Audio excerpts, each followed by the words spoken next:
Soul greetings. आत्मा नमस्ते। आज हम बात करने वाले हैं एक बहुत ही दिलचस्प सवाल पर। क्या ज्योतिष और आधुनिक विज्ञान एक दूसरे के विरोधी हैं? एक ऐसा सवाल जो अक्सर बहस का मुद्दा रहता है। बिल्कुल। ये एक ऐसा विषय है जिस पर सबकी अपनी अपनी राय होती है। हाँ, तो आज हम ये जांचने वाले हैं कि क्या ज्योतिष और आधुनिक विज्ञान एक दूसरे के कट्टर विरोधी हैं या फिर ये दोनों किसी विषय पर अपनी अपनी भाषा में बस एक ही बात की पुष्टि कर रहे हैं। देखिए, असल में अगर हम थोड़ी गहराई से देखें ना जी, तो इन दोनों का अंतिम उद्देश्य एकदम एक ही है। और वो उद्देश्य क्या है? ब्रह्मांड को समझना। ज्योतिष कोई अंधविश्वास या जादू नहीं है। ये हजारों साल पुरानी एक ज्ञान प्रणाली है जो ये मानती है कि ग्रहों और नक्षत्रों की स्थिति मानव जीवन के समय और घटनाओं के पैटर्न को दर्शाती है। ठीक है, चलिए इसे थोड़ा विस्तार से समझते हैं, क्योंकि जब हम आसमान की ओर देखते हैं ना तो वो हमें सिर्फ चमकते हुए पत्थर या गैस के गोले लगते हैं। हाँ बिल्कुल, लेकिन प्राचीन काल में जो लोग इन तारों का अध्ययन करते थे वे ही खगोल शास्त्री थे और वे ही ज्योतिषी भी थे। उनका लक्ष्य बस ये खोजना था कि इस विशाल अंतरिक्ष में हमारी जगह कहाँ है। लेकिन यहाँ एक बड़ा सवाल आता है। अगर ज्योतिष ग्रहों के आधार पर मानव जीवन के पैटर्न को दर्शाता है तो विज्ञान तो इसे स्वीकार नहीं करता, सही? पूरी तरह नहीं, मैं कहूंगा कि विज्ञान पूरी तरह से इसे खारिज भी नहीं करता। अच्छा। हाँ, विज्ञान भी ये मानता है कि आकाशीय पिंड पृथ्वी को बहुत भारी रूप से प्रभावित करते हैं। जैसे गुरुत्वाकर्षण का प्रभाव। बिल्कुल। हमारी स्रोत सामग्री बहुत स्पष्ट रूप से बताती है कि सूर्य पृथ्वी के पूरे भौतिक पर्यावरण को, मौसम को और पूरे जीवन चक्र को नियंत्रित करता है। हाँ, वो तो है। और चंद्रमा को ही देख लीजिए, वह समुद्र में विशालकाय ज्वार भाटा यानी टाइड्स पैदा करता है। ये तो विज्ञान का एक स्थापित तथ्य है। हाँ, क्योंकि सूर्य और चंद्रमा का प्रभाव का भौतिक साक्ष्य हमारे पास है। हम मशीनों से उसे नाप सकते हैं। लेकिन अगर मैं यहाँ एक उदाहरण दूं। हाँ, बताइए। मान लीजिए कि हमारी पृथ्वी एक बहुत बड़े स्पंज या चुंबक की तरह है जिसे अंतरिक्ष के ये ग्रह लगातार अपनी ऊर्जा से प्रभावित कर रहे हैं। तो जब प्रकृति इतने व्यापक रूप से प्रभावित हो रही है तो क्या मानव मन और हमारी ऊर्जा इससे अछूती रह सकती है? अगर हम इसे बड़े परिप्रेक्ष्य से जोड़कर देखें तो यही वो बिंदु है जहां ज्योतिष और विज्ञान के बीच का असली संवाद शुरू होता है। स्पंज वाला आपका उदाहरण बिल्कुल सटीक है। इंसान इस धरती से अलग नहीं है। एकदम सही, इंसान कोई अलग इकाई नहीं है। तो जब प्रकृति प्रभावित होती है तो मानव मन और ऊर्जा भी प्रभावित होते ही हैं। ज्योतिष बस इसी प्रभाव को डिकोड करता है। रुकिए, यहीं पर तो विज्ञान थोड़ा पीछे हट जाता है ना। गुरुत्वाकर्षण तो समझ आता है, लेकिन ज्योतिष भविष्य बताने का दावा करता है, तो क्या ये जादू नहीं है? ये सबसे बड़ी गलतफहमी है। ज्योतिष भविष्य बताने का कोई जादुई साधन नहीं है।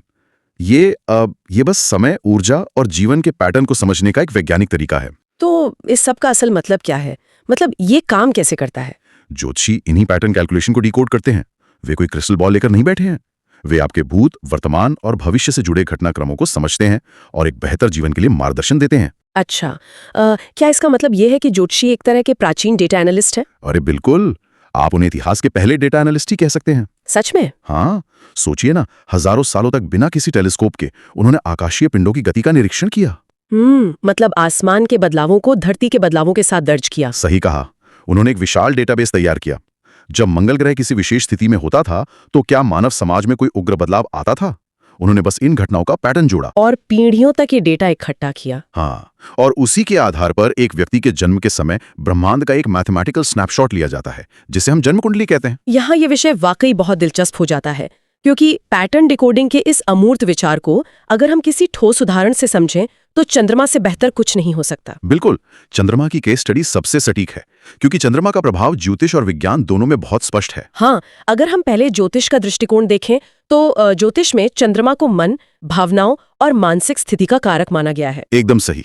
प्राचीन ग्रंथों में साफ लिखा है कि चंद्रमा मन के उतार चढ़ाव से जुड़ा है। इसी कारण जब पूर्णिमा या अमावस्या होती है तब व्यक्ति की भावनाएं अधिक तीव्र हो जाती हैं, है ना? हाँ, कभी बेचैनी बढ़ जाती है, कभी इंसान बहुत ज्यादा संवेदनशील हो जाता है। और अब अगर हम विज्ञान का दृष्टिकोण देखें तो आधुनिक विज्ञान भी मानता है कि चंद्रमा की गुरुत्वाकर्षण शक्ति पृथ्वी के महासागरों में ज्वार भाटा पैदा करती है।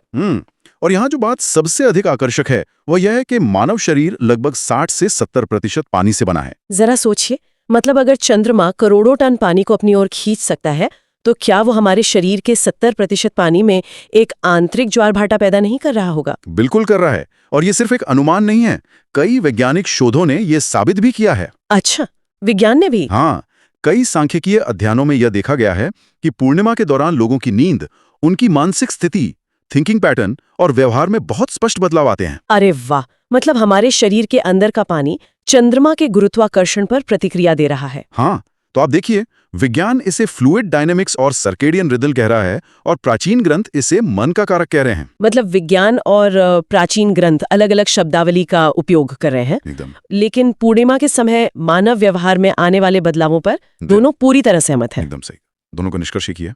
लेकिन एक सवाल यहाँ दिमाग में आता है, चंद्रमा का प्रभाव तो समझ में आ गया क्योंकि पानी और गुरुत्वाकर्षण का लॉजिक है, बिल्कुल। लेकिन बाकी ग्रहों का क्या? ये एक वाजिब सवाल है। मतलब विज्ञान कहता है कि बाकी ग्रह इतने दूर हैं कि उनका गुरुत्वाकर्षण हम पर उतना असर नहीं डालता, तो फिर ज्योतिष और विज्ञान के बीच के इस खाई को कैसे पाटा जाए? देखिए, ज्योतिष और मॉडर्न साइंस की कंपैटिबिलिटी को पूरी तरह से साबित करने के लिए और समझने के लिए अभी हमें और अधिक शोध की जरूरत है। हाँ, विज्ञान को तो ठोस सबूत चाहिए। बिल्कुल, अभी भारी मात्रा में डेटा और सांख्यिकी अध्ययन की आवश्यकता होगी। हो सकता है भविष्य में विज्ञान और ज्योतिष मिलकर इस पर काम करें। क्या ऐसा हो सकता है कि हमारे पास आज जो वैज्ञानिक उपकरण हैं वे अभी इतने विकसित ही नहीं हुए हैं कि वे उन सूक्ष्म ऊर्जाओं को माप सकें? ये एक बहुत ही महत्वपूर्ण सवाल खड़ा करता है। क्योंकि प्राचीन ज्योतिषी बिना किसी मशीन के केवल गणनाओं से ये सब समझ लेते थे, है ना? बिल्कुल, विज्ञान को हर चीज के लिए एक मैकेनिज्म चाहिए। हो सकता है भविष्य में हम इन प्राचीन पैटर्न कैलकुलेशन को आधुनिक सांख्यिकी डेटा में बदल सके। ताकि हमें ब्रह्मांड की और गहरी समझ मिल सके। हाँ, क्योंकि उपकरणों की कमी का मतलब ये नहीं है कि वो ऊर्जा अस्तित्व में ही नहीं है।